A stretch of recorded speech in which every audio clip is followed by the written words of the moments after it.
Good evening, good evening, good evening, good evening. Very, very good evening.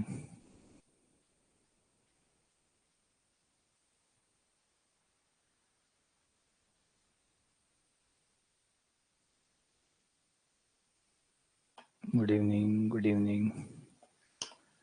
Radhe Radhe.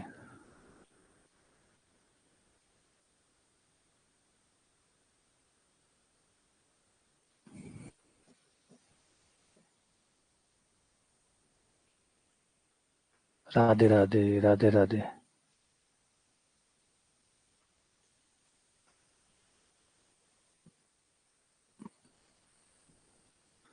तो आज जो हम पढ़ने वाले हैं वो है थ्योरम.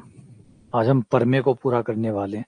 जो अभी तक हमने थ्योरी के टॉपिक पढ़े हैं उन पर जो परमे हैं वो आज पढ़ने वाले हैं. जहां तक हम लास्ट टाइम पढ़ चुके हैं वहां तक हो गई. अब उससे आगे की जो परमे हैं वो पढ़ने वाले हैं, समझने वाले हैं. पहली थ्योरम. थ्योरम क्या कहती है? किसी ग्रुप जी का कोई उपग्रुप एच पर सामान्य उपग्रुप होता है. कोई भी सब ग्रुप जो है वो पर सामान्य उपग्रुप होता है अगर ये शर्त वो पूरी करता है. तो एक्स एच एक्स इन्वर्स करने पर अगर वापस एच आ रहा है, एच पर कोई बदलाव नहीं पड़ता है, तो फिर एच जो है वो पर सामान्य उपसमूह है. पर सामान्य उपसमूह है तो ये बात सत्य होगी. ये बात सत्य है तो पर सामान्य उपसमूह होगा. मतलब ये बात दोनों साइड से सत्य है. ये बात दोनों साइड से सत्य है. या आप एक काम कर सकते हैं, दोनों तरफ अगर मैं एक्स से संक्रिया करवा दूं और दाई साइड से, तो एक्स एच बराबर आ जाएगा एच एक्स.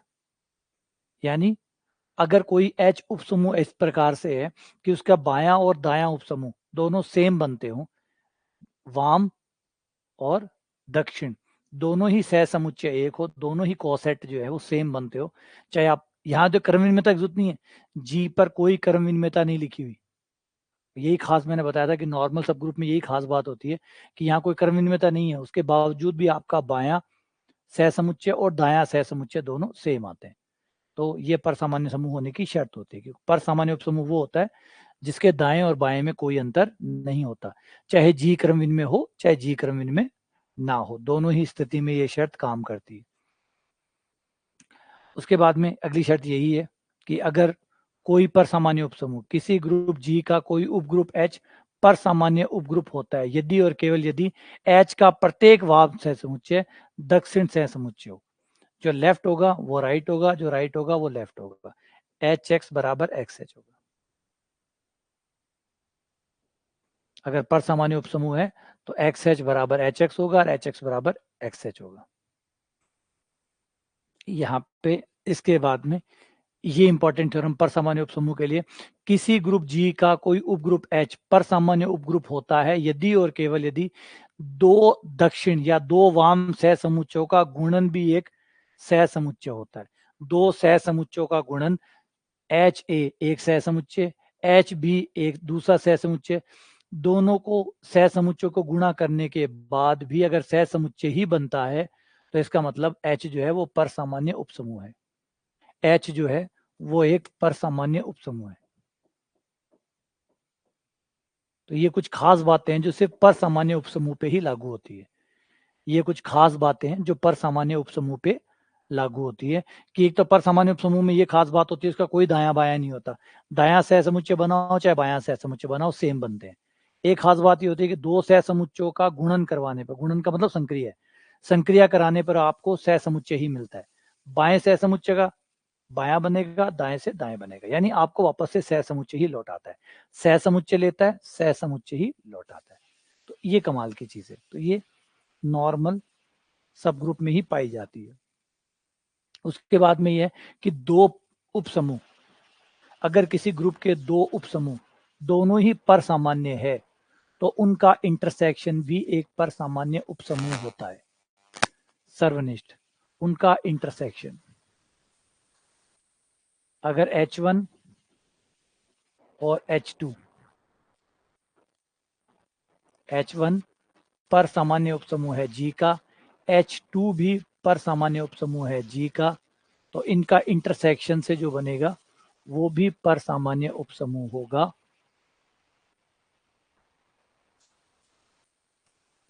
जी का. ठीक है। अगर H1 H2 पर सामान्य उपसमूह है तो H1 इंटरसेक्शन H2 भी पर सामान्य उपसमूह ही होगा। ये थ्योरम बहुत काम की, ये वाली जो थ्योरम है ये बहुत इंपॉर्टेंट है। ये वाली इस पे सवाल आते हैं, इसको थोड़ा सा ध्यान से देखिएगा और ध्यान से समझिएगा। H जो है वो G का एक कोई उपग्रुप है, कोई उपग्रुप है, कोई खास उपग्रुप नहीं है, बस एक उपसमूह है, कोई खास प्रकार का नहीं लिखा हुआ। हाँ, N जो है वो G का नॉर्मल है, N जो है वो पर सामान्य उपग्रुप है। तो थ्योरम कहती है कि H इंटरसेक्शन N जो है वो H का पर सामान्य उपसमूह होगा। ये कमाल की बात है, इसको पकड़िएगा।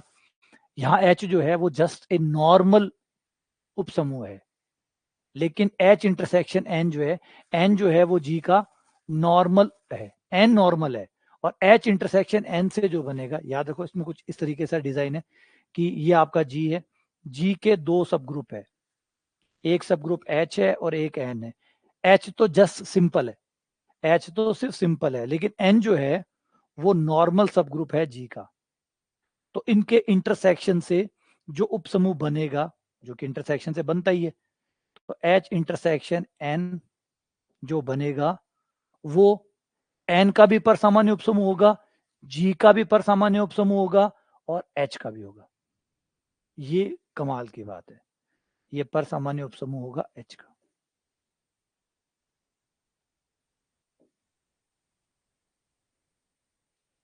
ये बहुत इंपॉर्टेंट थ्योरम है, बहुत कमाल के, क्योंकि इसमें लोग जो है वो एन के लिए लिख बैठते हैं तो दिक्कत आ जाती है इसके अंदर। तो यहाँ पे ये जो चीज है ना ये बड़ी कमाल की है।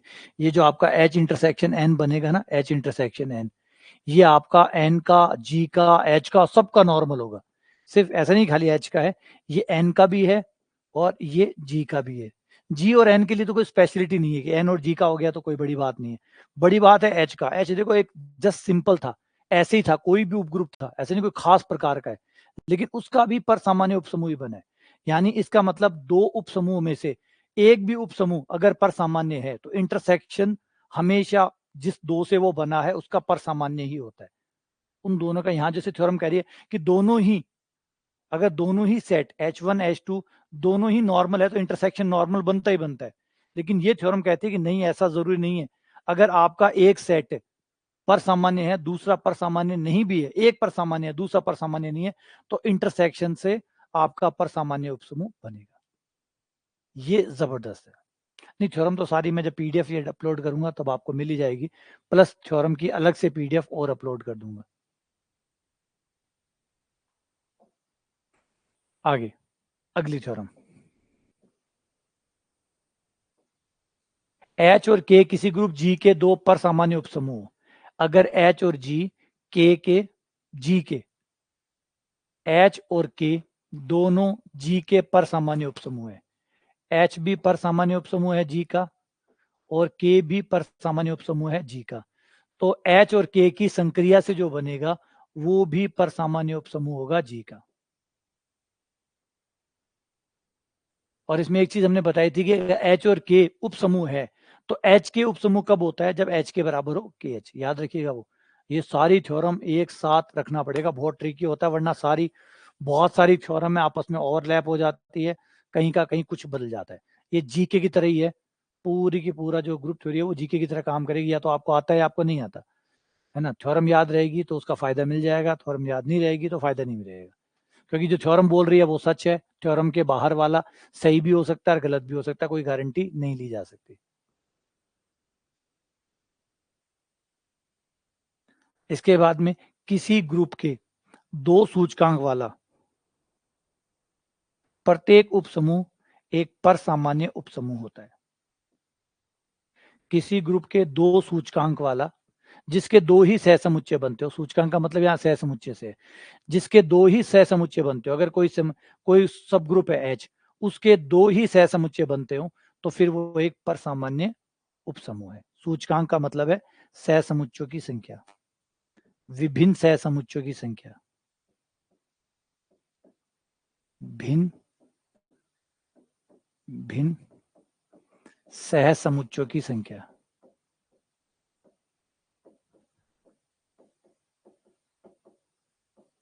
भिन्न भिन्न सहसमुच्चयों की संख्या। अगर किसी H की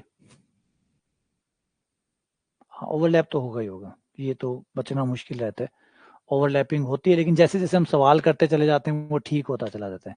प्रैक्टिस जब करते हैं ना तो फिर उस समय वो थ्योरम आती है, काम में लेते हैं, तो फिर वो थोड़ा अलग अलग रहना शुरू हो जाते हैं। शुरुआत में तो परेशान करते हैं।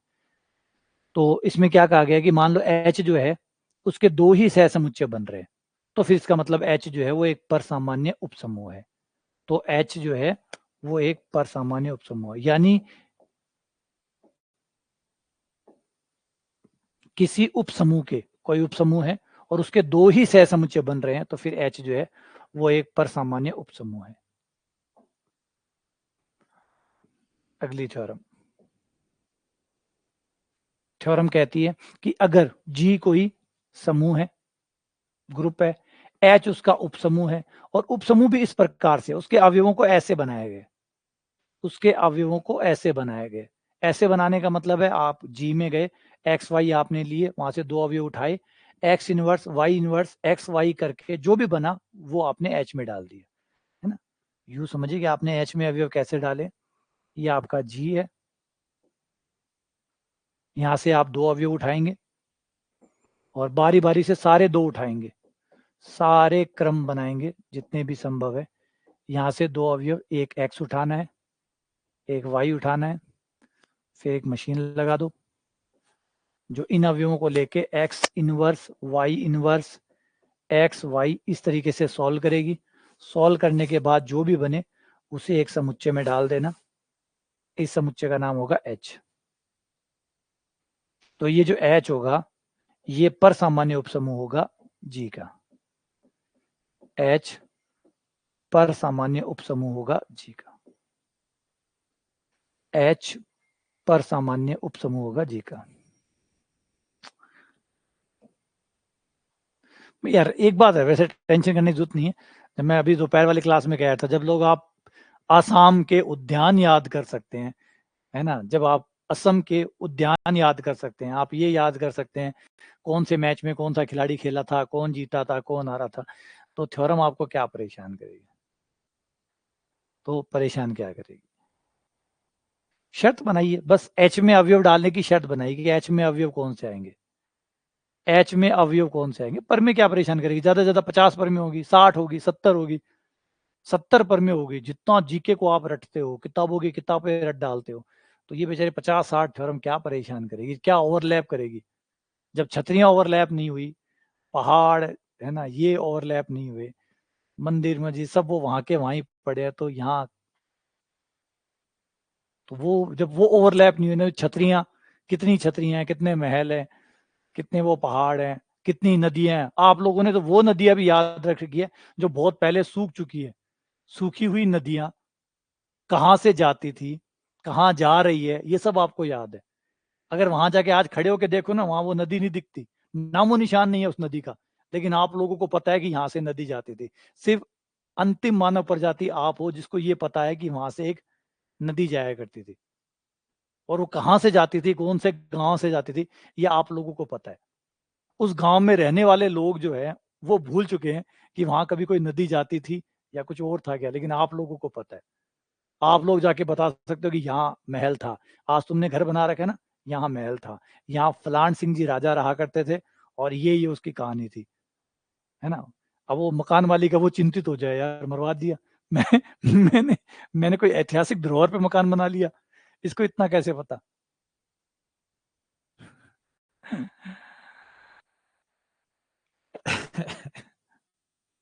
नहीं, कई बार जीके वाले होते हैं ना, जैसे कई लोग तैयारी करते रहते हैं, तो स्टूडेंट होते हैं, बातचीत करते हैं और करते हैं, तो सर बीकानेर में वो एक जूनागढ़ का महल है, मैंने कहा यार सुना तो है, उसके अंदर सर इतना था, ये था, वो था। मैंने कहा यार अब तो उसमें है ही नहीं ऐसा, अब तो। बोले सर है नहीं, हमने पढ़ा है सर, उसके अंदर ये सब कुछ है। मैंने कहा नहीं यार ऐसा कुछ नहीं है, जूनागढ़ तो गया हुआ हूँ, और एक दो बार नहीं कई बार गया हुआ हूँ। कई बार परिवार में कोई आता है तो घुमाने के लिए लेके जाता हूँ, तो वहीं लेके जाता हूँ। अब तो वैसा कुछ है ही नहीं। बोले नहीं सर अब तो हटा दिया होगा, लेकिन हमने किताबों में पढ़ा है कि वहाँ ये सब होता है। हटा दो यार, अब वो जूनागढ़ में ऐसा कुछ है ही नहीं, जितना किताबों में लिखा हुआ है वो तो सबका सब गायब हो गया। लेकिन बस वो किला बचा है, ठीक है, उसमें जाते हैं लोग, देखते हैं कि हाँ राजा महाराजा इतना बड़ा हुआ करता था। लेकिन वही है भाई, जी के पढ़ते हो आप लोग, आप लोगों को ज्यादा पता है।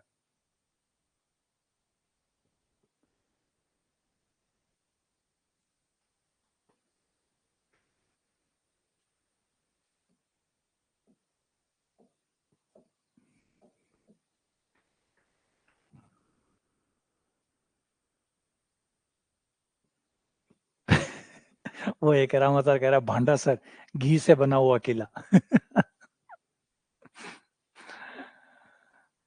तो इसमें क्या है, देखो कविता, इसमें कुछ नहीं, इसमें करना क्या है, यहाँ से दो अवयव उठाने जो भी पसंद किए हो, पहले दो उठाए, दो को ले गए, ऐसे ऐसे संक्रिया करवाई, कुछ तो बनेगा, वो जो बने उसको एच में डाल दो, वो जो बने उसको यहाँ डाल दो। फिर ये दो ले लिए, अगली बार कोई दो और ले लो, ये दो ले लिए, उससे अगली बार कोई दो ले लो, उसके बाद कोई दो ले लो, ऐसे करके दो दो अवयव ले लेके बनाते जाओ, सबको यहाँ ले लो, और सारे इकट्ठे करते जाओ एच के अंदर। जब सब इकट्ठे हो जाएं और चेक करोगे तो पता चलेगा कि एच जो है वो नॉर्मल सब ग्रुप है जी का। इसे पीछे वाली सूचकांक वाली, अगर मान लीजिए कोई सहसमुच्चय, उसके दो ही सहसमुच्चय, मतलब दो ही सहसमुच्चय बन रहे, कोई ग्रुप है एच, एच जी का सब ग्रुप है,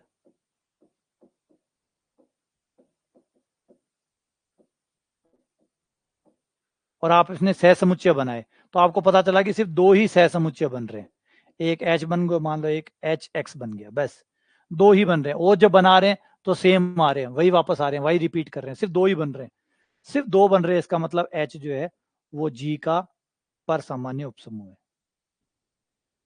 अगर किसी उपसमूह के केवल दो ही सहसमुच्चय बने और नहीं बने, और बन रहे तो रिपीट हो रहे हैं, वही रिपीट हो रहे हैं, दो के अलावा तीसरा बन ही नहीं रहा, तो फिर एच जो है वो पर सामान्य उपसमूह है जी का।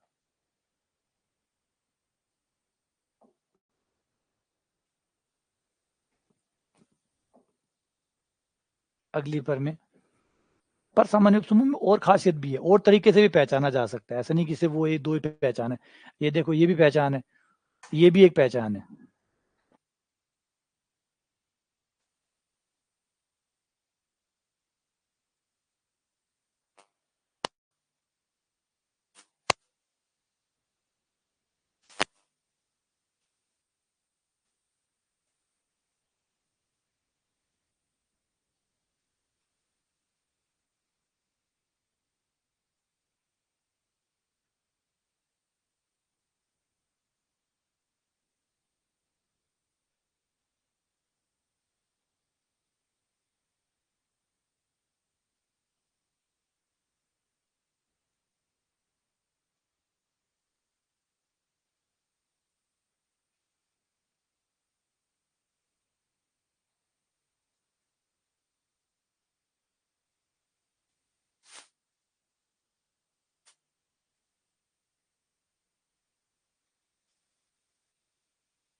ये इसमें क्या है, देखो कितना सिंपल सा पार्ट है, ये प्रूफ करने का हिस्सा है, वैसे ये सीधा पढ़ने का नहीं होता, प्रूफ करने का होता है, लेकिन वही है, ऐसे चीजों में फंसे पड़े हैं कि याद करो याद करो याद करो।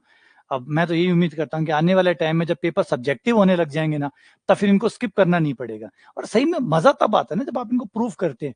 अरे बिल्कुल बोझ नहीं बनेंगे, बिल्कुल भी कोई भी थ्योरम बोझ नहीं लगेगी, जब आपको ये पता होगा कि थ्योरम का प्रूफ पेपर में आ सकता है, थ्योरम का जो प्रूफ है वो पेपर में आ सकता है, तो पढ़ने का भी मजा आएगा। आप हर चीज को होते हुए देखेंगे, क्यों हो रहा है, ऐसा ही क्यों हो रहा है, रटने की जरूरत नहीं पड़ेगी। अब तो जैसे इसको रटना पड़ रहा है, अच्छी थ्योरम है, जबकि बहुत अच्छी थ्योरम है। ये क्या कह रही है कि आप जी में जाइए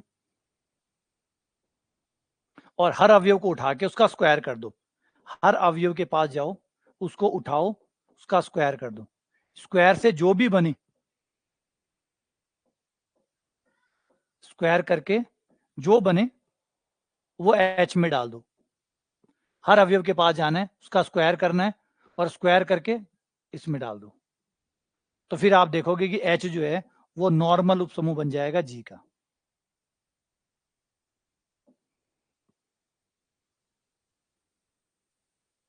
तो यहां सारी चीजें आपको, ये जो है ये अपने आप में एक पर सामान्य उपसमूह हो जाएगा। अगर आप हर अवयव का, जी के हर अवयव का स्क्वायर करके, एक एक अवयव उठाओ उसका स्क्वायर करो, स्क्वायर करके आप एक उपसमूह, एक एच बना लो, तो एच जो होगा वो नॉर्मल उपसमूह होगा जी का। ये लो, अगर कितना गहराई से कनेक्ट होता है ये। अब बात है कि ऐसा क्यों हुआ, किस लिए हुआ, तो वो प्रूफ का हिस्सा है, ये प्रूफ में होता है, प्रूफ हम करवा नहीं सकते, क्यों, क्योंकि पेपर में नहीं आता। पेपर में नहीं आता तो इसलिए वो स्किप हो जाता है ना। और अब सीधा रटना मुश्किल भी है, ये बात भी सही है।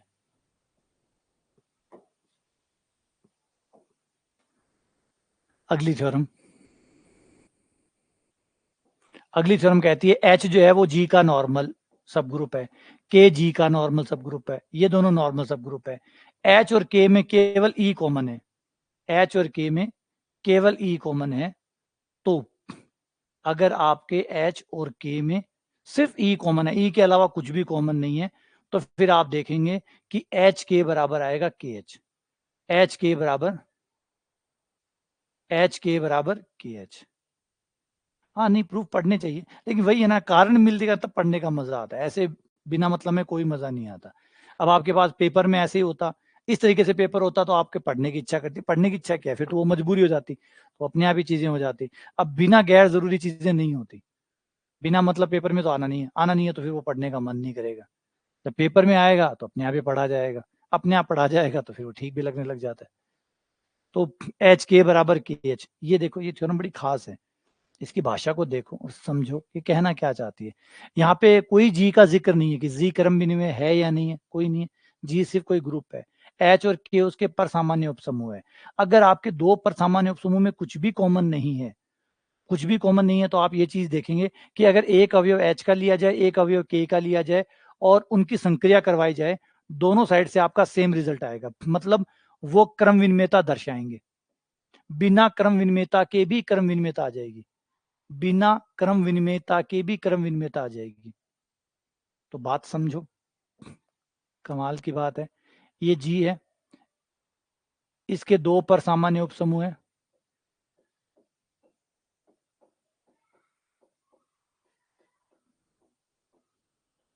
दो पर सामान्य उपसमूह है, एक है एच और एक है के।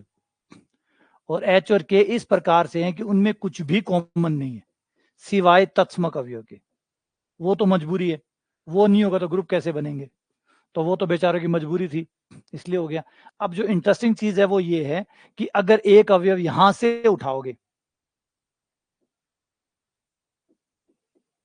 एक अवयव यहां से उठाया, कोई भी अवयव यहां से उठाओ और यहां से उठाओ, तो आप ये देखेंगे कि एच संक्रिया के करो चाहे के संक्रिया एच करो बराबर होगा। और यहाँ पे जी के बारे में कोई गारंटी नहीं कि वो क्रम विनिमय है, बिना क्रम विनिमय के भी ये बात काम करेगी, बिना क्रम विनिमयता के भी, बिना कोई क्रम विनिमयता के भी एच के बराबर होगा के एच। यानी क्रम विनिमयता को ये दर्शाएंगे बिना क्रम विनिमयता के, चाहे क्रम विनिमयता हो तो नॉर्मल बात है, बिना हुए भी आपको एच के बराबर के एच मिलेगा। लेकिन शर्त याद रखिएगा, शर्त ये है कि दोनों ही पर सामान्य उपसमूह में सिवाय ई के कुछ और कॉमन नहीं होना चाहिए। दोनों ही पर सामान्य उपसमूह होने चाहिए। नंबर एक बात, पहली कंडीशन तो ये है, दोनों ही पर सामान्य होने चाहिए। नंबर दो, दोनों में ही केवल ई के अलावा कुछ कॉमन नहीं होना चाहिए। बस अगर ये दो बातें सत्य हैं तो फिर इन दोनों के अवयव आपस में क्रम विनिमेयता दर्शाएंगे। अगला, किसी ग्रुप जी में परिमित कोटि का एकमात्र उपग्रुप एच ही हो तो एच पर सामान्य उपसमूह होता है जी का। इस थ्योरम का कहने का अर्थ यह कि कोई जी कोई ग्रुप है, जी कोई ग्रुप है और उसमें परिमित कोटि का मतलब एक सब ग्रुप है एच जो परिमित कोटि का, एकमात्र वही है जो परिमित कोटि का है। उसके अलावा जितने भी सब ग्रुप है सब अपरिमित है, सबके सब अपरिमित है। जी है ना, जी का केवल एक ही सब ग्रुप है जो अपरिमित है, सॉरी परिमित है, फाइनाइट है, केवल एक।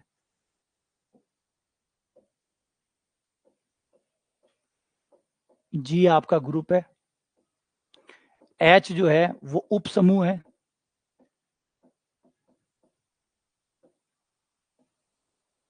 जी ग्रुप है, एच उप समूह है, ठीक है। और ये एकमात्र उचित उप समूह है। थोड़े यहाँ पे वर्ड कटा हुआ है मेरे ख्याल से,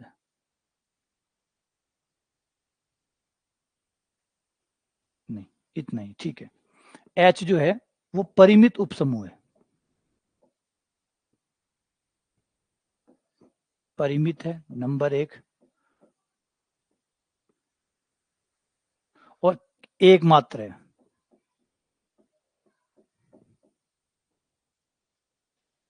ये दो बातें अगर लागू है तो फिर आपका एच पर सामान्य उपसमूह है जी का।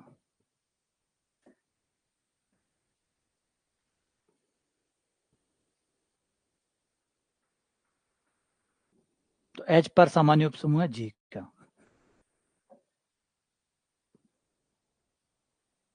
अगला, माना एच तथा एन ग्रुप जी के क्रमशः उपसमूह तथा पर सामान्य उपसमूह है। अगर एच और एन जी के क्रमशः उपसमूह तथा पर सामान्य उपसमूह, एच तो सिर्फ उपसमूह है नॉर्मल टाइप का, कुछ भी खास नहीं। अब नॉर्मल बोलते तो नॉर्मल को नॉर्मल लगता है, फिर वो दिक्कत आ जाती है, नाम भी एकदम नॉर्मल रख के गड़बड़ कर दिया। तो अब मैं सामान्य भाषा वाला नॉर्मल बोलता हूँ तो लगता है कि ग्रुप वाला नॉर्मल है। तो यहाँ एच जो है वो बस यूं ही है, क्योंकि वैसे फिर से नॉर्मल बोलूंगा तो फिर वही नॉर्मल वर्ड आ जाएगा, फिर वो नॉर्मल शब्द आ जाएगा। सामान्य बोलूंगा तो फिर यहाँ पे सामान्य का मतलब पर सामान्य उपसमूह है, तो मतलब यूं ही है, एक बस ऐसे ही है, बस सब ग्रुप है ना। ये नाम ऐसे नहीं रखने चाहिए, ऐसे नाम रखने मुंह बंद हो जाता है। कुछ बोलना चाहता हूँ अब, ये कहना चाहता है हाँ सिर्फ सब ग्रुप है, हाँ ठीक है, आशीष वाला वर्ड ठीक है, सिर्फ सब ग्रुप है, कोई खास प्रकार का नहीं है ना। आम आदमी पार्टी की तरह आम उपसमूह है जिसमें वैसे कोई खास गुण हो भी सकते नहीं भी हो सकते, चर्चा नहीं की गई है। एन में खास है कि एन जो है वो नॉर्मल है।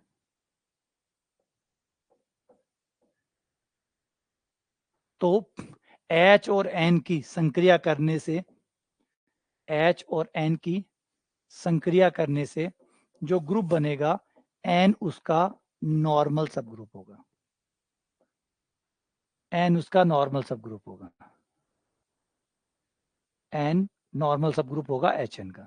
यानी ये बात तो हम पहले भी देख चुके हैं ना, ये चीज तो पहले भी हो चुकी है हमारी कि एच और एन एक आम टाइप का है, खास नहीं है। एन जो है वो नॉर्मल है, दोनों की संक्रिया से एच एन बना, एच एन एन जो है वो एच एन का नॉर्मल सब ग्रुप है।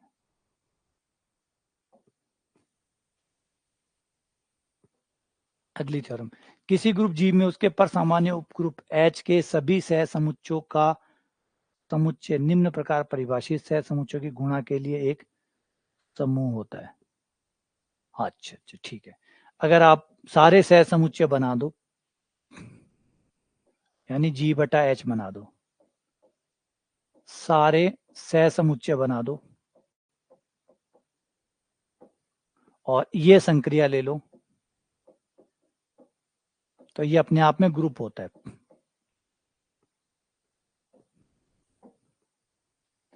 जिसे विभाग ग्रुप कहते हैं, कोशेंट ग्रुप कहते हैं।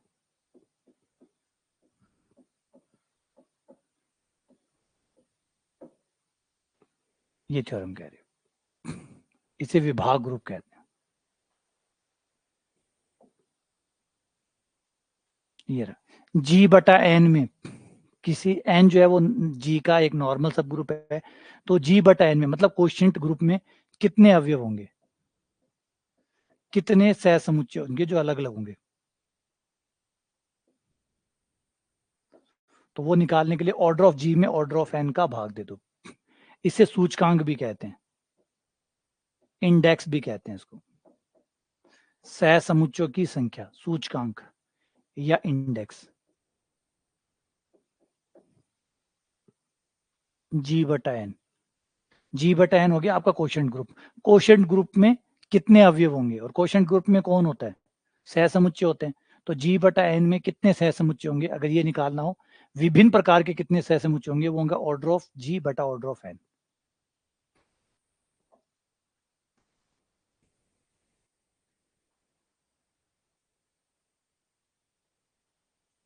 ठीक है, आगे कहना चाहता है ऊपर एक आबेली ग्रुप का प्रत्येक विभाग ग्रुप भी आबेली होता है। ठीक है, अगर जी आबेली है, अगर जी क्रमविन में है तो उसका विभाग ग्रुप भी आबेली होता है। मतलब अगर जी आबेली है तो जी बटा एच भी आबेली है। अगर जी अबेलियन है तो जी बटा एच भी अबेलियन होता है। लेकिन इसका रिवर्स जो है, विलोम जो है वो सत्य नहीं है, यह सत्य नहीं है।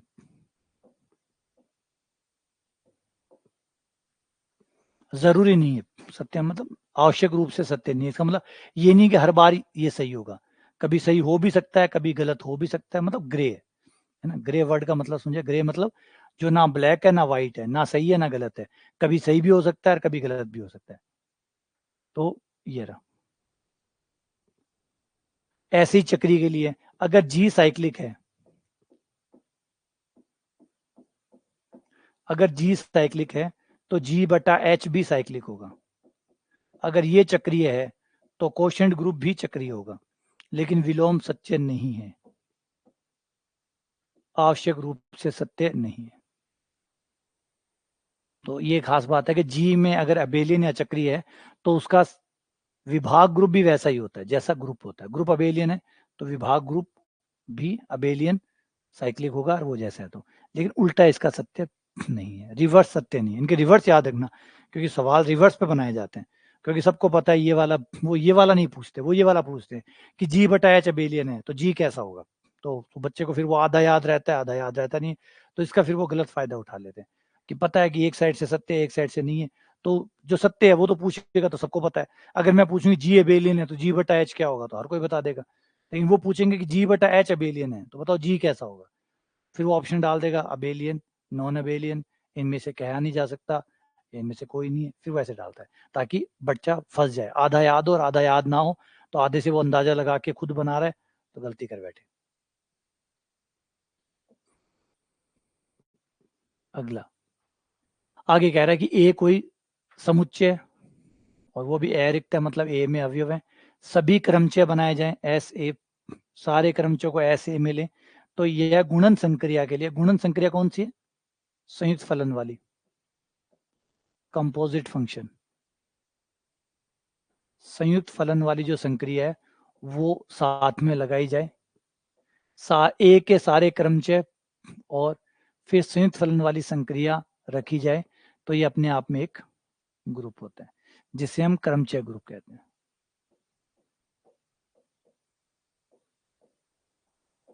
यानी ऐसे नहीं कि हमने मान लिया ऐसे, ये बाकायदा प्रूफ किए गए थ्योरम है ये सारी कि क्रमचय ग्रुप बनता है ना, क्रमचय ग्रुप बनता है। आप ए के सारे क्रमचय बना लो, फिर संयुक्त फलन वाली संक्रिया यूज करो, तो वो अपने आप में एक ग्रुप बनाएगा।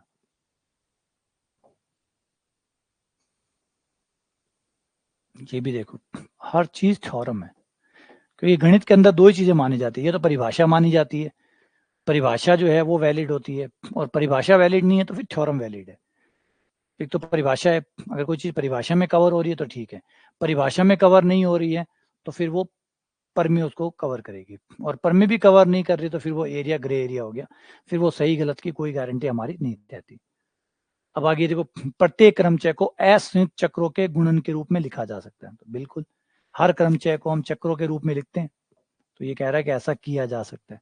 इसको भी बाकायदा प्रूफ किया इन्होंने कि ऐसा किया जा सकता है, प्रत्येक क्रमचय को असंयुक्त चक्रों के गुणनफल के रूप में लिखा जा सकता है, ये बाकायदा प्रूफ किया गया। आगे एन अशांक, एन अंशांक मतलब एन अंकों वाले सारे क्रमचय बनाए जाए, उसमें से अगर हम जो सम क्रमचय है, सारे क्रमचयों में से सम क्रमचय को अलग कर लें और एक समुच्चय में डाल दें एन, तो एन जो होता है वो इतनी कोटि का एक ग्रुप होता है। पूरी बात लिखते हैं, पर सामान्य ग्रुप होता है।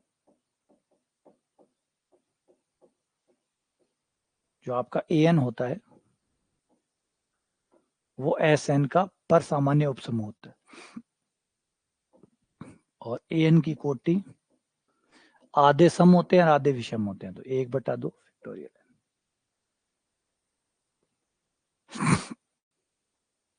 ठीक है,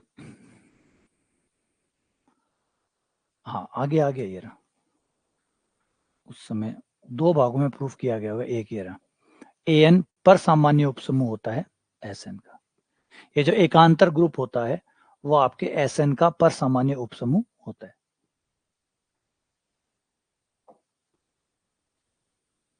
आगे, अब आगे हम समूह समकारिता में, अगर एफ जो है वो जी से जी डैश में समाकारित है, मतलब होमोमॉर्फिज्म है, जी से जी डैश में होमोमॉर्फिज्म है, जी का तत्समक ई है, जी डैश का तत्समक ई डैश है, तो कुछ खास बातें होती है जो समाकारिता पे काम करती है। समाकारिता के बारे में जैसे सुबह मैंने बताया था कि ये आपका जी है, ये आपका जी डैश है, और एफ जो है वो समाकारित है। अगर एफ इन दोनों के बीच में समाकारिता है तो कुछ खास बातें होती है जी के अंदर। एक तो वो जो शर्त पूरी करता है वो तो है ही, उसके अलावा ये होता है कि हमेशा ई जो है वो ई डैश के साथ ही कनेक्ट होगा। जब भी समाकारिता होगी तो ई से ई डैश ही कनेक्ट होगा, मतलब फलन में ई रखने पर ई डैश ही आएगा, तत्समक से तत्समक ही कनेक्ट होगा, पहले वाले ग्रुप के तत्समक से दूसरे वाला ग्रुप का तत्समक ही कनेक्ट होगा, ये खास बात है, तत्समक को तत्समक ही कनेक्ट करेगा अगर समाकारिता है तो।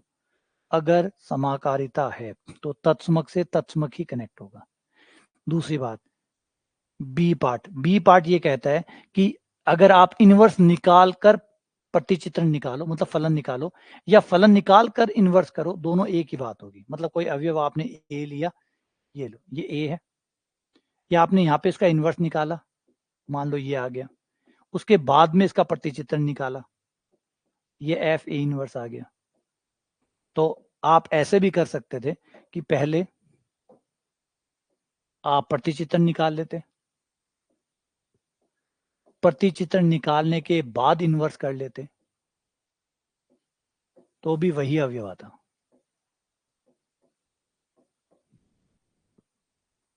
ये दूसरी बात है, मतलब अवयव का प्रतिलोम लेकर प्रतिचित्रण निकालो, या प्रतिचित्रण पहले लो फिर प्रतिलोम निकालो, एक ही बात आएगी। ये दूसरी बात है। देखो, इनवर्स निकाल कर प्रतिचित्रण निकाला है, यहाँ पे प्रतिचित्रण पहले लिया गया, इनवर्स बाद में निकाला गया, और ये बात दोनों में सत्य है अगर समाकारिता है तो। अगर समाकारिता है तो।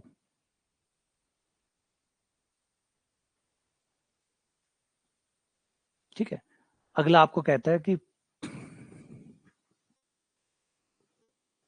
एफ जी से जी डैश में एक समाकारिता हो तो इनमें से कौन, और ये जो बातें लिखी पड़ी है ये है कि अगर एच जी का उपसमूह है तो एच एफ एच बी जी डैश का उपसमूह होता है।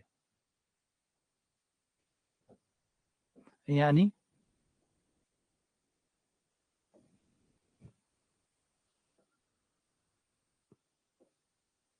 ये जी है, ये डी जैसे, और यहां पर आपका एक फलन है जो कि समाकारी है,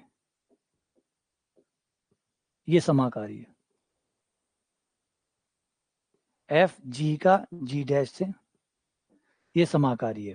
तो ये कहना चाहता है कि अगर समाकारिता है, दोनों के बीच में समाकारिता है, और एच का कोई भी उपसमूह लोगे, जी का कोई उपसमूह एच ले लिया, तो उसकी जो इमेज होगी एफ एच, एफ एच वो आपका जी डैश का उपसमूह होगा, वो जी डैश का उपसमूह होगा। उपसमूह की इमेज भी उपसमूह होती है अगर समाकारिता है। अगर एफ एक समाकारिता है तो उपसमूह का प्रतिबिंब भी उपसमूह होता है। हाँ, बस ये इसका उपसमूह होगा, वो उसका उपसमूह होगा, ठीक है ना। ये कनेक्ट करेगा दोनों को, इधर का उपसमूह तो उधर का उपसमूह, ठीक है ना। देखो, अगर एच जी का उपग्रुप है तो एफ एच जी डैश का उपग्रुप है, ठीक है ना, क्लियर है। अच्छा, बी में कहा गया अगर एच डैश डी डैश का, अगर उल्टा चले, अगर यहां कोई उपसमूह है, यहां से कोई जी डैश का उपसमूह ले लें, तो उसका पूर्व प्रतिबिंब भी उपसमूह होगा। दोनों साइड से ये बात सत्य है। अगर ये उपसमूह है तो ये भी उपसमूह होगा, अगर ये उपसमूह है तो ये भी उपसमूह है, यानी ये बात दोनों साइड से सत्य है, इधर से इधर और इधर से इधर,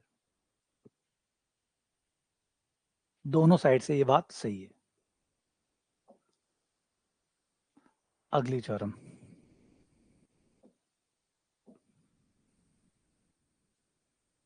अगर एफ जो है वो जी से जी डैश पे आच्छादक समाकारित है, समाकारी प्लस आच्छादक, अगर एफ जो है वो जी से जी डैश पर, एफ जी से जी डैश पर एक एक की सॉरी आच्छादक प्लस समाकारिता है।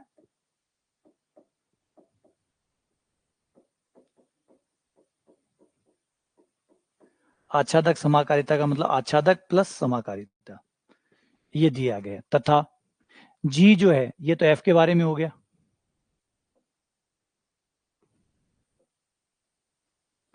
फिर जी के बारे में कह रहा है कि जी जो है वो जी डैश से जी डबल डैश के बीच में आच्छादक समाकारिता है, जी डैश से जी डबल डैश के बीच में वो भी आच्छादक समाकारिता है।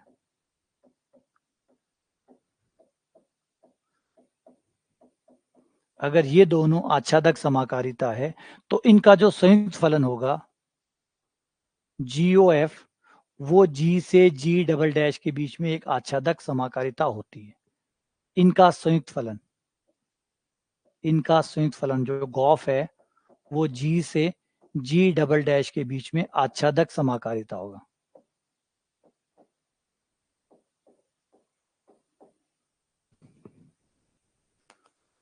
अगर ये दो आच्छादक समाकारिता है तो इनके संयुक्त फलन जो है वो भी एक आच्छादक समाकारिता होता है। आगे और कहा गया, अब यहाँ पे थोड़ा सा एक वर्ड आ जाता है अस्थि, पहले अस्थि को समझते हैं फिर वापस आते हैं, क्योंकि यहाँ पे वर्ड आएगा अस्थि। अस्थि क्या होता है, थोड़ी सी जगह देखते हैं और अस्थि के बारे में बात करके फिर आते हैं।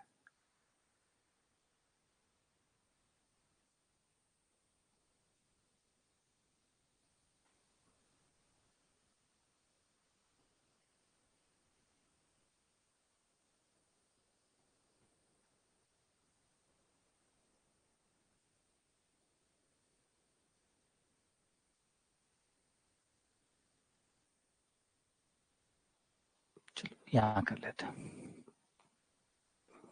समाकारिता की अस्थि।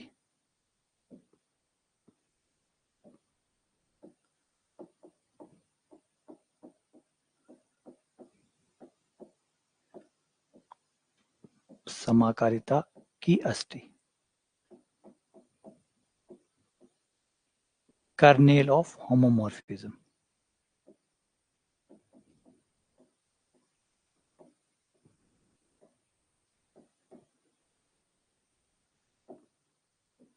ये क्या चीज है, ये एक समुच्चय का नाम है। सबसे पहले अस्थि कुछ और नहीं, एक समुच्चय का नाम है, एक खास समुच्चय का नाम है, एक खास प्रकार के एक अद्भुत समुच्चय है, उसका नाम है अस्थि। क्या है अस्थि?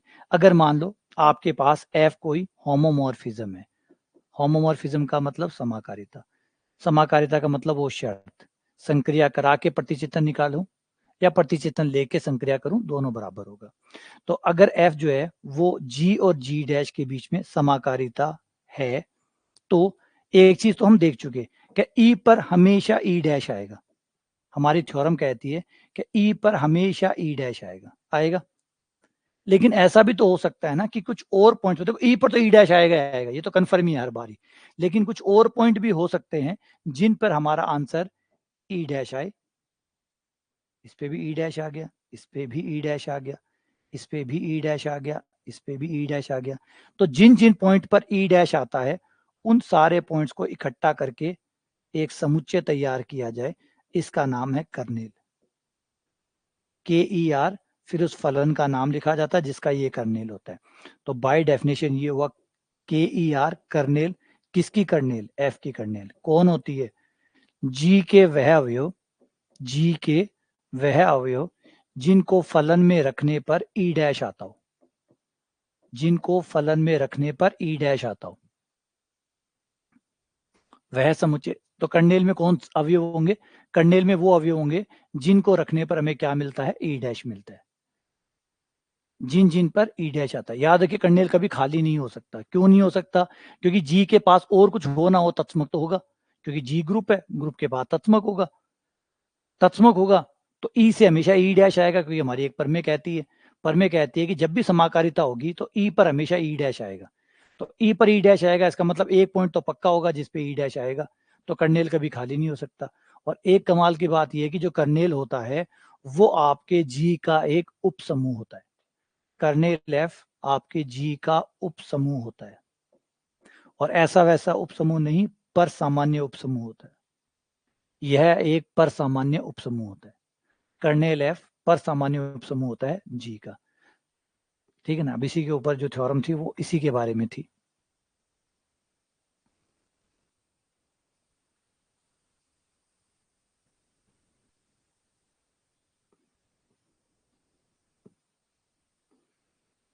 ये देखो, ये थ्योरम इसी के बारे में थी। ये आगे कहता है अगली वाली लाइन में कि एफ की अस्थि जीओ एफ की अस्थि की उपसमुच्चय होगी। मतलब जो आप जीओ एफ की अस्थि की उपग्रुप होगी, यानी एफ की अस्थि। तो कर्नेल एफ की जो अस्थि है, ये जो कर्नेल एफ है, ये उपसमुच्चय होगा किसका? जीओ एफ का, कर्नेल ऑफ गॉफ। उपसमुच्चय भी होगा और सब ग्रुप भी होगा। और ये वो थ्योरम है जो मैंने भी बताई थी कि दो ग्रुप के बीच में अगर समाकारिता है तो उसका जो कर्नेल होता है वो हमेशा जी का एक पर सामान्य उपसमूह होता है।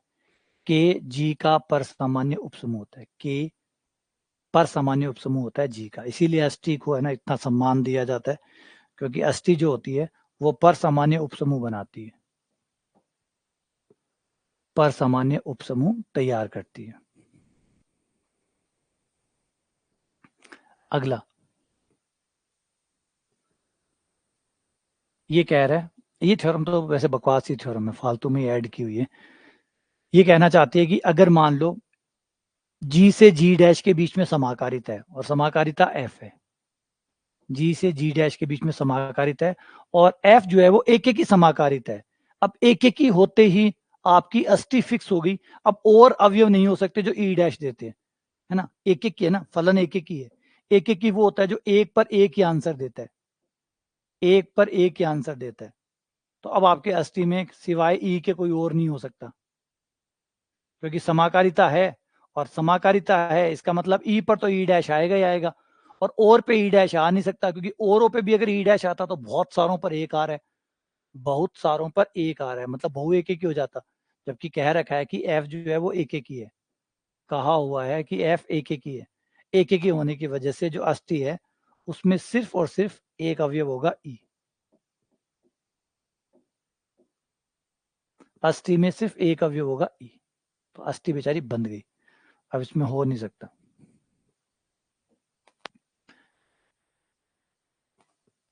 आगे, अगर जी आबेली है, ये सेम वही है समाकारिता के बारे में। अगर जी आबेली है तो उसका समाकारी प्रतिबिंब भी आबेली होता है, मतलब उधर वाला जो ग्रुप होता है ना वो भी आबेली होता है। अगर जी आबेली है, जी अबेलियन है, तो आपका एफ जी भी अबेलियन होगा।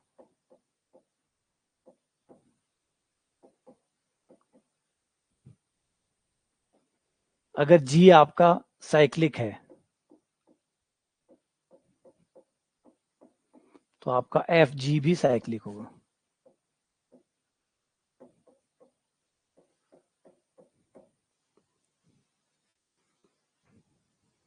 अगर जी अबेलियन है तो एफ जी भी अबेलियन होगा, जी साइक्लिक है तो एफ जी भी साइक्लिक होगा। ये थ्योरम है।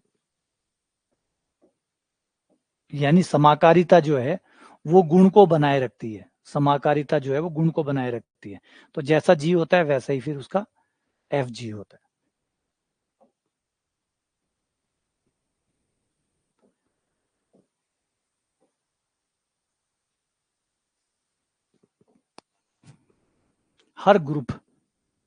हर ग्रुप जी जो है वो अपने कोशेंट ग्रुप के साथ समाकारी होता है। इसे नेचुरल या प्राकृतिक समाकारिता कहते हैं।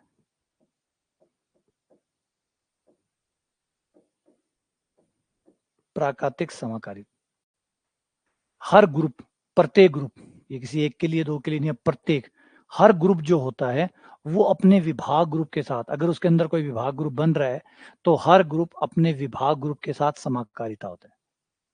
हर ग्रुप अपने विभाग ग्रुप के साथ समाकारी होता है।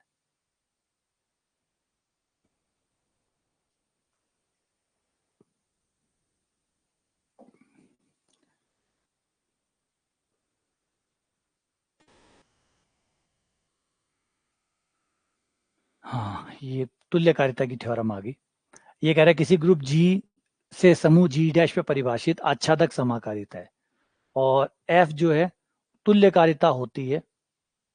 देखो, आच्छादक तो यहाँ आ ही गया, आच्छादक इसने दे ही रखा है, समाकारिता इसने दे ही दी, और फिर कह दिया कि अस्थि में सिर्फ ई है। अस्थि में सिर्फ ई है मतलब एक एक ही हो गया। अस्थि में एक अवयव होने का मतलब है एक एक ही हो गया। तो एक एक ही आच्छादक और समाकारिता सब मिलके क्या बन जाती है? तुल्यकारिता। तो वो बात है, एक एक को ऐसे बोलो चाहे एक एक को ऐसे बोलो, एक ही बात है। हमने कहा था कि जब एक एक ही होता है तो कर्नेल में एक अवयव होता है, और जब कर्नेल में एक अवयव होता है तो एक एक ही होता है। तो ये बात दोनों साइड से कनेक्ट हो जाएगी। तो अगर आप एक एक ही बोलना चाहें समाकारिता की भाषा में तो बोल सकते हैं जिसके कर्नेल में सिर्फ ई होता है, तो आपका फलन जो है, जो समाकारी फलन है एफ, वो एक एक ही होता है। कर्नेल में एक अवयव होना इस बात का पुख्ता सबूत है कि एक एक ही है। आगे थ्योरम है ये, तुल्यकारिता एक तुल्यता संबंध होती है। जो तुल्यता संबंध होता है वो तुल्यकारिता होती है। ये तो थ्योरम अभी समझनी पड़ेगी क्योंकि ये कॉम्प्लिकेटेड है। तुल्यता संबंध के साथ कैसे रिलेशन आता है, कैसे ये संबंध बनता है, इसको छोड़ दो।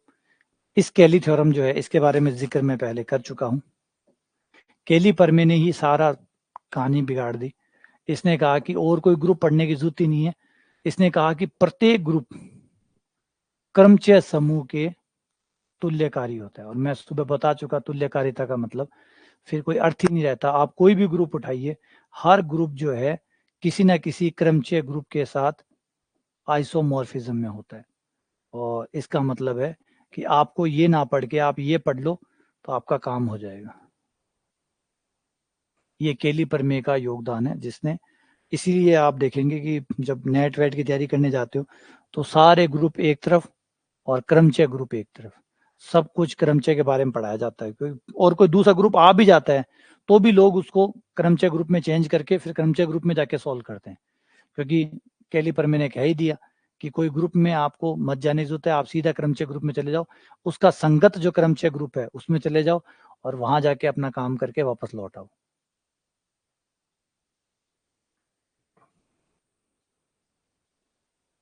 और ये रहा परिमित चक्रीय ग्रुप, कोई भी परिमित चक्रीय ग्रुप ले लो, कोई भी अपरिमित अनंत चक्रीय ग्रुप ले लो,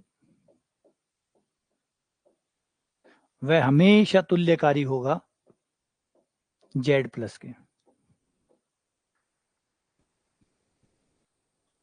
कोई भी चक्रीय ग्रुप अनंत लंबाई का, सॉरी अनंत, ऐसा वैसा नहीं, फिक्स वाला नहीं, अनंत, कोई भी अनंत चक्रीय ग्रुप ले लो, हर अनंत चक्रीय ग्रुप Z प्लस के तुल्यकारी होता है। मतलब जो भी आपको यहां पता करना वो आप यहां पता कर सकते हैं, जो भी आपको यहां पता करना वो आप यहां से पता, Z प्लस को जानते ही हो, इसमें दो जनक होते हैं, यहाँ पे भी दो जनक होंगे, यहाँ दो जनक होते हैं तो यहाँ भी दो जनक होंगे, यहाँ जिसकी कोटि जो होगी इसके संगत, हर एक अवयव के संगत यहाँ पे एक अवयव होगा, यहाँ के संगत यहाँ एक अवयव होगा, इसकी कोटि यहाँ से निकलवा सकते हो, यहाँ से निकलवा सकते हो। ये तुल्य कार्य मतलब दोनों दिखने में अलग अलग है लेकिन आएगा एक जैसा ही। तो ये कहती है प्रमेय कि प्रत्येक अपरिमित चक्रीय ग्रुप, अगर आपका चक्रीय ग्रुप अपरिमित है तो आपको वहां से कुछ भी जानकारी लेनी हो आप जेड पे जाके जानकारी ले लो, जेड आपको जानकारी दे देगा, तो वो सब चीजें जेड पे फिर सच हो जाएगी।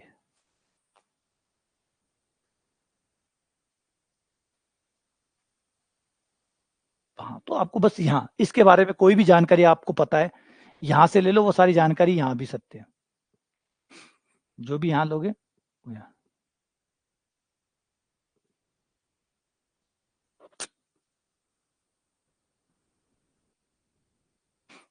और इसी के साथ हमारी थ्योरम ये सारी पूरी होती है। तो ये हमारी सारी थ्योरम है। अब हमारा जो अगला पार्ट रहेगा वो रहेगा कॉन्जुगेसी। हम थोड़ा सा कॉन्जुगेसी को पढ़ेंगे और थोड़ा सा इसमें और भी बाकी है, अभी हल्का फुल्का छोटा बाकी कुछ हिस्से बाकी है, थोड़ा सा वो और पढ़ना बाकी है तो वो और ऐड करूंगा और फिर कॉन्जुगेसी करूंगा, फिर साइलो थ्योरम पे आऊंगा, साइलो थ्योरम पे आऊंगा। एक दो क्वेश्चन पूछे थे किसी ने, मैं वो भी जवाब दे देता हूँ, एक दो सवाल दिए थे किसी ने।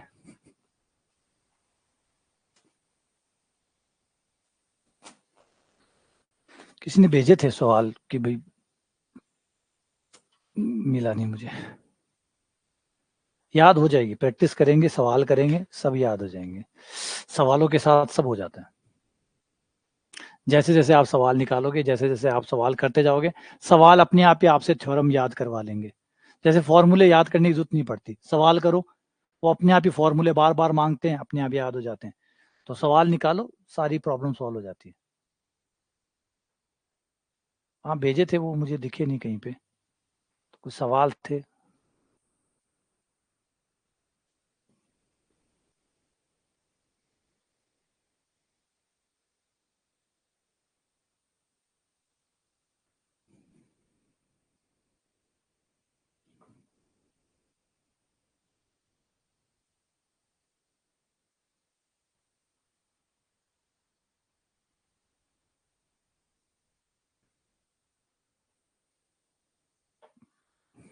तो एक क्वेश्चन था कि S5 में 5 क्रम के अवयवों की संख्या कितनी होगी। तो क्वेश्चन जो है ना वो उसमें दिए गए थे, कुछ क्वेश्चन लिखे पड़े, जिसमें से एक तो ये था कि सम्मित समूह है S5, उसमें 5 क्रम के अवयवों की संख्या कितनी होगी। तो यहाँ 5 क्रम, ये जो चीजें है ना अभी, कोटि किसकी कितनी होगी या क्या होगी, वो सब फिर हम जब सवालों में आएंगे ना तब करेंगे। अभी तो हम सिर्फ थ्योरम कर रहे हैं, थ्योरम को कैसे यूज करते हैं। अब इसमें ये पूछा गया, तो पूछा उचित उपसमूह कैसे होंगे, ये सब उचित उपसमूह कितने होंगे, कोटियां कितनी होंगी, कौन सी कोटि कितनी होंगी, ये सारी चीजें जब हम सवाल करेंगे उसके साथ में हम सारी थ्योरम को जोड़ के देखेंगे ना, तब वो समझ में आएगा। अभी तो सिर्फ ऊपर ऊपर की चीजें की है, इसलिए जो आंसर है ना, ये वाले जो सवाल तूने पूछे, इसका भी कोई तर्क बनता नहीं है। अभी पहले एक बार थ्योरम वॉरम सारी पूरी हो जाए, थ्योरी पूरी हो जाए, फिर जब सवालों पे चलेंगे तब चक्रीय उपसमूह के उपसमूह कितने बनेंगे, कौन कौन से बनेंगे, कैसे कैसे होंगे, जनकों की संख्या क्या होगी, ठीक है, किसी में 3 कोटि के अवयव कितने होंगे, 2 कोटि के अवयव कितने होंगे, कौन कौन किस किस का उपसमूह होगा, तो ये जो सारे सवाल है ये उस समय आएंगे। तो इसमें यही चीजें हैं सारी। ए एन का एस एन से क्या संबंध है, हाँ इसकी थ्योरम है, ए एन का एस एन से क्या संबंध है, ये रहा,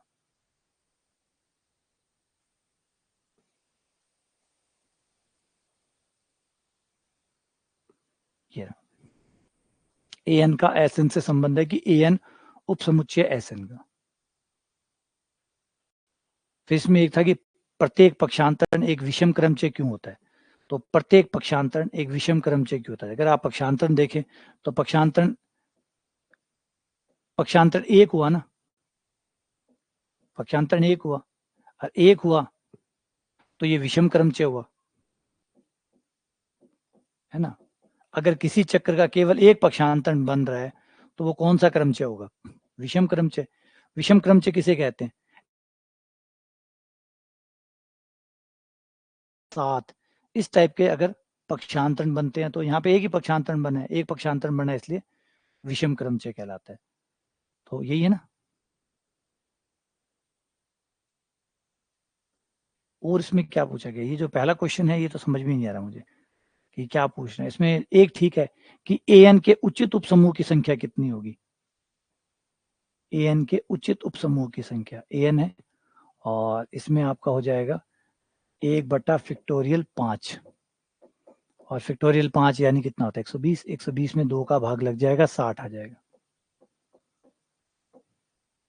तो 60 को जो नंबर विभाजित करते हैं वो इसके उचित उपसमूह हो जाएंगे। जो 60 को अभाज्य संख्याएं जो विभाजित करती है, पहली अभाज्य संख्या 2 विभाजित करती है, एक 3 विभाजित करती है, एक 5 विभाजित करती है, और ये लो एक 2 कोटि का होगा, एक 3 कोटि का होगा, एक 5 कोटि का होगा।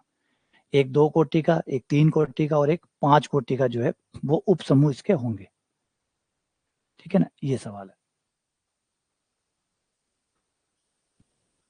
नहीं, टेस्ट कुछ हिंदी में भी है, ऐसा नहीं। और कोई इतनी मुझे लगता नहीं कि इतनी कोई टफ है ना, इतनी कोई टफ है अभी, इतनी मुश्किल इंग्लिश है नहीं। और मैथ्स में तो जैसे ऐसे कुछ है नहीं कि भाई हमारे थ्योरी सब्जेक्ट होता नहीं है कि आपको इंग्लिश में इतनी प्रॉब्लम आए और टेस्ट की इंग्लिश नॉर्मल हो।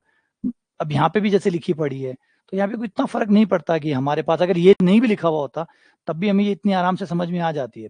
ऐसा कुछ नहीं है कि बहुत एकदम कठोर हिंदीवादी है कि इतनी हिंदी समझ में। अब क्या होता है, कई बार हम टेस्ट बनाते हैं तो किसी बुक से बनाया, किसी जगह से बनाया, तो उसमें इंग्लिश में लिखा होता है। अब जबरदस्ती उसको हिंदी में कन्वर्ट करें तो हम उसको एज इट इज दे देते कि ठीक है, इतना बच्चा समझदार हो गया, अब सेकंड ग्रेड की तैयारी कर रहा है तो इतना तो वो बेहतर हो ही गया कि समझ जाता होगा, है ना। इसलिए कई बच्चे आते हैं सर हम प्योर इंग्लिश मीडियम से, प्योर हो चाहे, ऐसा तो हो नहीं सकता कि क्लास में कोई इंग्लिश ही बोलता रहेगा, वो हिंदी में भी बोलेगा, अब इंग्लिश में बोलेगा। अब एटलीस्ट आपको इतना कंफर्टेबल तो हो ही जाना चाहिए कि अगर कुछ हिंदी से इंग्लिश में भी लिखा हुआ हो तो आप उसको समझ सको, या इंग्लिश से हिंदी में लिखा तो भी आपको समझ में आए। और कॉलेजों में आपने एजुकेशन ली है, कॉलेजों में कौन सा हिंदी और इंग्लिश मीडियम होता है, हिंदी इंग्लिश मीडियम केवल 12th तक होता है। 12th तक आप कहते हैं ये इंग्लिश मीडियम स्कूल है, ये हिंदी मीडियम स्कूल है। कभी कॉलेज है आपने सुने ऐसे कि इंग्लिश मीडियम कॉलेज है, हिंदी मीडियम कॉलेज है, होते ही नहीं है, है ना। तो इतना बेहतर होना भी चाहिए आपको कि इंग्लिश तो इतनी बेटर। कोई दूसरी बात मैथ्स की है ये, मैथ्स में क्या होगा, 2-3 शब्द ही तो आते होंगे, इससे ज्यादा तो नहीं आते होंगे, है ना। अब आपको इतना तो पता होगा कि प्रांत, डोमेन, लोगरिथम को लोगरिथम ही कहते हैं हम लोग, तो इतना आप एडजस्ट कर सकते हैं, नहीं तो थोड़ा बहुत कर लीजिए, हो जाएगा, है ना। फालतू में मैं उसको हिंदी बनाऊं जबरदस्ती फिर कन्वर्ट करूं, इससे अच्छा है कि वो ऐसे जैसे ठीक है। ठीक है, चलिए मिलते हैं अगले क्लास के अंदर, इसको यहाँ पे पूरा करते हैं।